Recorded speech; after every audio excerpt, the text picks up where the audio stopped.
Note of ডিসেন্টের কারণে গণভোট হয়েছে, তিনি এই কথা বললেন। দেখেন এটা না, এটা সঠিক না। বরং ঐক্যমত কমিশনে এই নোট অফ ডিসেন্ট এটা গ্রহণ করেছিল, কিন্তু পরবর্তীতে তারা আসলে প্রতারণা করেছে। আমার কথা হলো যে আপনাদের সব কিছু লাগবে, কোনো সমস্যা নাই, কিন্তু কথা হলো যে আপনারা 9 মাস আলোচনা কেন করলেন? অবশ্যই সেখানে ভিন্ন মতকে আপনারা গুরুত্ব দিয়েছেন বলেই তো 9 মাস আলোচনা হয়েছে। 9 মাস শেষে এসে বলছেন যে না, এই আলোচনার কোনো গুরুত্ব নাই। আর বিএনপি একটা চক্রান্ত যেটা বুঝতে পেরেছিল সেটি হলো, দেখেন যেটা আসিফ মাহমুদ পরবর্তীতে বলেছে, যে ডিপ স্টেট তাদেরকে বলেছিল যে 2029 সাল পর্যন্ত ক্ষমতায় থাকার জন্য। এখন বিএনপি যদি ওই সময় আসলে এটা না মেনে নিত, যেটা আপনি বলছেন যে বিএনপি কেন মেনে নিল, না মানলে তো এই ডিপ স্টেটের খপ্পরে বাংলাদেশ যেত, আরেকটি 1-11 সৃষ্টি হতো, তখন কি জামাত ইসলাম ভালো থাকতে পারতো বলেন?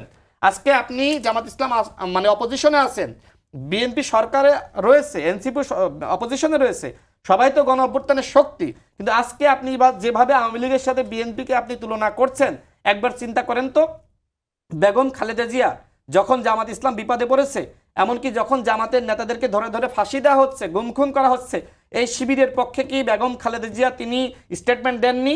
এই জামাতের নেতাদেরকে ফাঁসি দেওয়া হচ্ছে, তার প্রতিবাদ করে কি বেগম খালেদা জিয়া স্টেটমেন্ট দেননি? বেগম খালেদা জিয়ার প্রতি তো আপনাদের সেই কৃতজ্ঞতা থাকা উচিত। আজকে যেভাবে বিএনপিকে আপনারা তুলনা করছেন, আমার কাছে মনে হয় যে আওয়ামী লীগও এইভাবে তুলনা করে নাই, যেটা আপনারা শুরু করেছেন। এইভাবে অকৃতজ্ঞতার পরিচয় দেন না।